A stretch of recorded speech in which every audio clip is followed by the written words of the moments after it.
Hi guys, welcome to today's video. This is 2018 paper 2, question 4. Starts off with some really common and really important type of trigonometry, and then the last part is also very tricky, so let's get into it.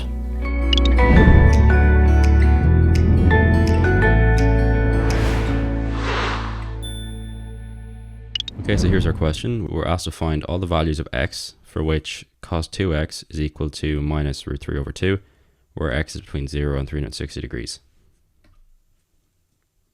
Okay, so because cos 2x is equal to a minus number, because we have a negative sign here, in my opinion, the easiest way to do this is just going to be to let cos 2x first be equal to root 3 over 2 to find a reference angle that we can then take away from certain values in the unit circle. But I'll explain that further, but for now we're just going to find the cos inverse of root 3 over 2.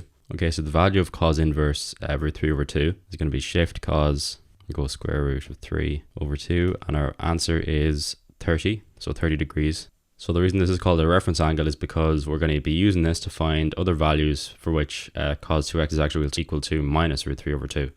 So just drawing a unit circle now, with the letters representing where certain trigonometric functions are positive. We know cos is positive in the fourth and first quadrant, and it's negative in the second and third quadrant. So we know our answers are going to be in the second and third quadrant. So in order to find our answer that's in the second quadrant, we're just going to go 180 minus the reference angle, and for the third quadrant we're going to go 180 plus. So 180 minus 30 degrees is 150 degrees, and 180 degrees plus 30 degrees is going to be equal to 210 degrees. So those are our two angles inside the unit circle, and we're just going to put those in general form. Okay, so now we're just going to write those answers in general form. So 150 degrees plus 360 times n, and the same thing for 210 degrees. So now we've got our general form for 2x, and the next thing we've got to do is just divide that by 2, which gives us the answers 75 plus 180 degrees times n, and 105 degrees plus 180 degrees times n. So our final step now is just going to be to plug in values of n until we exceed our upper limit of 360 degrees. So when n is equal to 0, or the number of revolutions we've gone around the circle is equal to 0, our answers are 75 and 105, which we already know.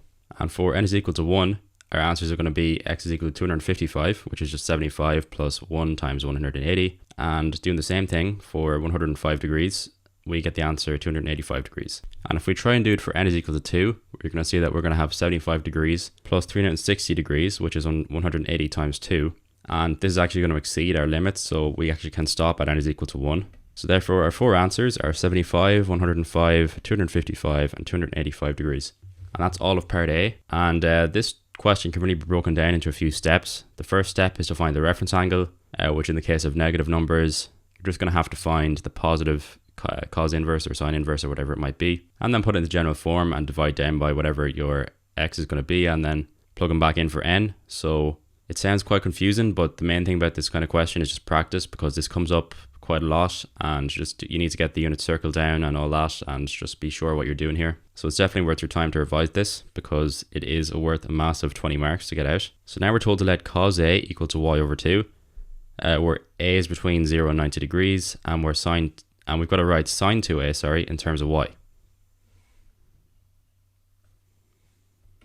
Okay, so this is one of those questions that requires a little bit of extra thinking. If anything, it sort of looks like an applied maths question, but here it is on the Leaving Cert Maths exam, so there is a little bit of overlap between your different science subjects. But the way to approach this is actually just to draw a triangle to sort of visualize what cos A is going to be.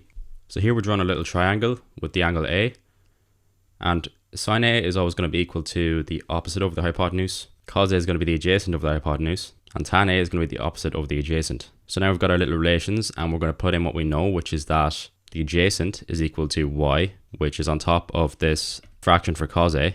We know that our hypotenuse is equal to 2, because that's on the bottom of the fraction we're given, which would be the hypotenuse.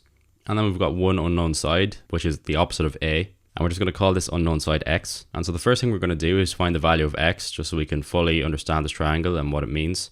So using the tried and tested Pythagoras' theorem, we can see that x squared plus y squared is equal to 2, because we've allowed our triangle purposefully to be where the right angle is opposite the hypotenuse. So now we're just going to have to isolate x. So we can see that x squared is equal to 4 minus y squared. So therefore x is equal to the square root of 4 minus y squared. And if you were dealing with algebra here, you'd be kind of annoyed because you still have an x and a y, so you don't actually have a number for x, but they actually haven't given us enough information to get any sort of number out here, so it's fine the way it is. So now using our knowledge of the opposite, adjacent and hypotenuse, we're just going to write out sine A, cos A and tan A. So now we're just going to have to go to the log tables and figure out how to get sine 2A based on all of this information. So as you can see here on page 8, we have a nice double angle formula for sine 2A, which is 2 sine A and times cos A. So that's a double angle formula for sine in general, and we're just going to have to plug in what we have. So now we've just plugged in our value for sine A from over here as well as cos A. And if we look at this, we've got a 2 on the top and bottom, so we can cancel those, which will leave us with sine 2A being equal to y times the square root of 4 minus y squared all over 2.